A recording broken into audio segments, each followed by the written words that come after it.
When it comes to sales and being in sales, why is it that you need to be prepared for your sales presentation when you walk in the door? I'm Sylvan Bell. I'm coming to you live from Sacramento, California on a perfect day to talk about sales and a perfect day to talk about you and your presentation. So let's just say you're driving and you're going to your sales call and for whatever reason, you don't have your information that you need to have on hand, you're not in the right mental state, and you go into your presentation and you meet with your buyer and they start just going after you from the very beginning. Well, when you are not prepared, it is virtually impossible for you to stay emotionally neutral, right? I know that when I'm at my best, I know that when things are getting thrown at me and I'm at the top, it doesn't matter what people say to me. It doesn't matter what people do to me. And you're going to find this is a common trait of closers, that it doesn't matter what happens in that sales presentation. They know that they're prepared, so they're emotionally neutral. And here's the thing.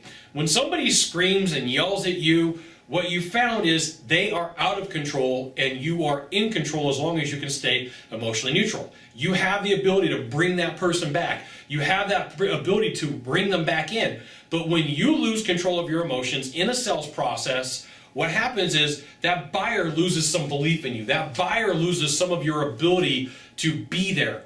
So they're always looking for leadership in a sales process. You know, buyers don't come to you and say this. They're not saying, hey, I'm going to raise my hand. I'm looking for somebody who I think is a leader. It's just something they have mentally stacked up in their head, and they're thinking, like, this is the trait of a person that I want to deal with. And sometimes, I will let you know this, I've been through enough deals where sometimes people are being super difficult. They're throwing stuff at you just to see how you react, because they want to make sure that you're the right person. So I went to lunch with a friend yesterday, and I explained to her that, like, I was dating this girl, and I really wanted to know who she was. So I went to a restaurant. I told the manager, I want you to screw up her meal on purpose. You know, I want it to go wrong on purpose, and I'm going to pay for that meal, and I'll pay and I'll tip the server really good because I want to know who I'm dealing with. I want to know, is that person going to treat a server poorly? And the same thing happens. Your buyers will do the same thing. Sometimes they throw stuff at you just to see, like, what's going to happen when things aren't perfect during the relationship. Right? And you're probably thinking, hey, Scott, that's either really cool that you did that, or I don't know why you would do that to somebody that you're dating. Well, I needed to know who that person was. Your buyer will do the same thing.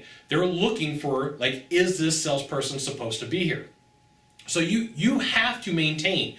You have to know that your job is to remain emotionally neutral as long as you can.